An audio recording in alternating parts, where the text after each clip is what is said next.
नमस्कार, मी मंजुषा. मंजूस कोल्हापुरी किचनमध्ये तुमचं खूप खूप स्वागत. आज आपण बनवतोय एकदम सोपं आणि अगदी इन्स्टंट बनणारं लिंबाचं क्रश्ड लोणचं, जे आपण लगेचच खाऊ शकतो. मी इथे लिंबू उकडून न घेता हे लोणचं बनवणार आहे, ज्यामुळे कच्च्या लिंबूतील पोषक घटक आहे तसेच राहतात आणि कच्चा लिंबू सालीसहित खाण्याचे अनेक फायदे आपल्या शरीराला मिळतात. त्यामुळे हे लोणचं पौष्टिक देखील आहे. आंबट, गोड, तिखट, एकदम चटपटीत आणि खमंग अशी टेस्ट असल्यामुळे लहान मुले देखील हे लोणचं आवडीने खातात. चला तर सुरुवात करूया पटकन बनणारं आणि एकदम टेम्पटिंग असं हे लिंबाचं क्रश्ड लोणचं बनवायला. सर्वात आधी इथे मी हे 6 लिंबू स्वच्छ धुवून पुसून एकदम कोरडे करून घेतलेले आहेत.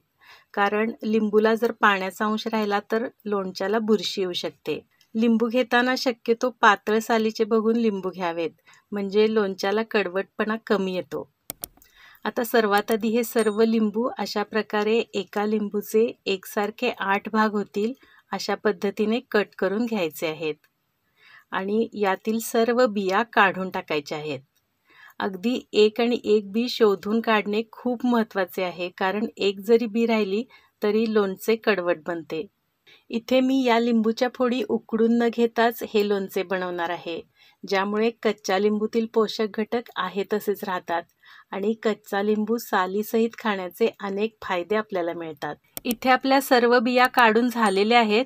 आता या सर्व फोडी मिक्सरच्या जारमध्ये घालून याचा जाडसर क्रश करून घ्यायचा आहे आणि हा क्रश आपल्याला आता मोजून घ्यायचा आहे. लिंबू विकत घेताना लहान मोठे असू शकतात, त्यामुळे लिंबू मोजण्यापेक्षा लिंबूचा क्रश करून तो मोजून घेतल्यामुळे इतर साहित्याचे प्रमाण चुकणार नाही. आता आपला हा क्रश मेजरिंग कपने 1 कप म्हणजे साधारण 1 वाटी झालेला आहे. हा क्रश पुन्हा मिक्सरच्या जारमध्ये घालून यामध्ये जेवढा क्रश आहे तेवढीच म्हणजे 1 कप साखर घालायची आहे.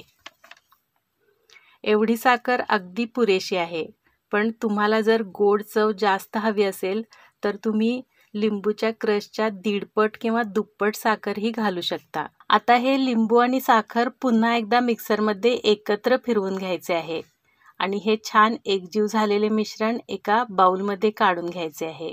कच्चा लिंबू सालीसहित खाण्याचे खूप फायदे आहेत, पण तो थोडासा कडवट लागत असल्यामुळे सहसा खाल्ला जात नाही. परंतु अशा प्रकारे लोणच्याच्या स्वरूपात हा लिंबू आवडीने खाल्ला जातो. आता या मिश्रणात चवीनुसार किंवा साधारणपणे 3 चमचे मीठ घालायचे आहे. त्यानंतर रंगासाठी म्हणून 1 ते 2 चमचे काश्मीरी किंवा बॅडगी मिरची पूड घालायची आहे. आणि आता सर्वात महत्त्वाचा पदार्थ म्हणजे यामध्ये केप्रचा लिंबू लोणचे मसाला 2 चमचे घालायचा आहे, ज्यामुळेच या लोणच्याला खूप छान खमंग टेस्ट येते. आता हे सर्व छान एकत्र मिक्स करून घ्यायचे आहे.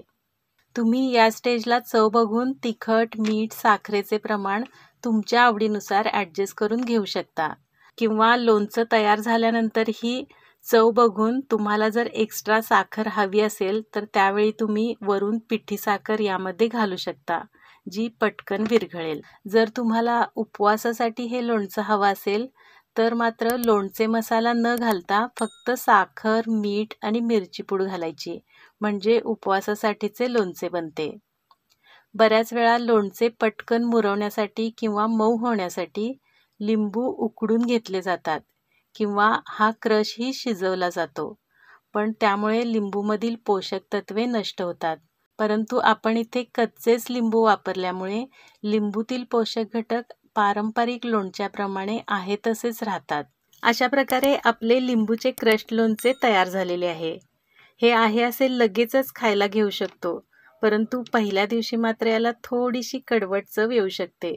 परंतु 2 ते 4 दिवसानंतर मात्र याला छान परफेक्ट चटपटीत अशी टेस्ट येते, ज्यामुळे लहान मुले देखील जामप्रमाणे हे लोणचे आवडीने खातात. तसेच या क्रश्ड लोणच्याचा आणखी एक फायदा म्हणजे आपल्याला हवं तेवढंच लोणचं वाढून घेऊ शकतो. याउलट फोडीचे लोणचे मात्र एकावेळी अखंड फोड घ्यावी लागते व इतकी फोड नको असेल तर अर्धवट खाल्लेली फोड वाया जाते. आणि मुख्य म्हणजे हे क्रश्ड लोणचे इन्स्टंट बनत असल्यामुळे मनात आलं की अगदी 2-3 लिंबूचे ताजे लोणचे देखील बनवून आपण लगेचच याचा आस्वाद घेऊ शकतो. आता हे लोणचे स्वच्छ काचेच्या कोरड्या बरणीत भरून ठेवायचे आहे. यामध्ये मीठ आणि साखर हे नॅचरल प्रिझर्वेटिव्ज असल्यामुळे फ्रीज बाहेरही लोणचे छान टिकते.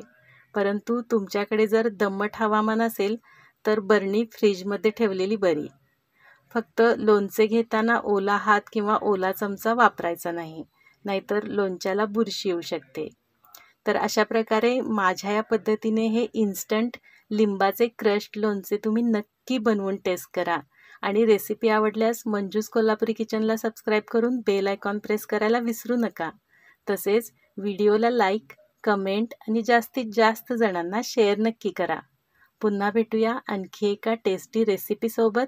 तोपर्यंत पाहत राहा माझा channel Manju's Kolhapuri kitchen. Thank you.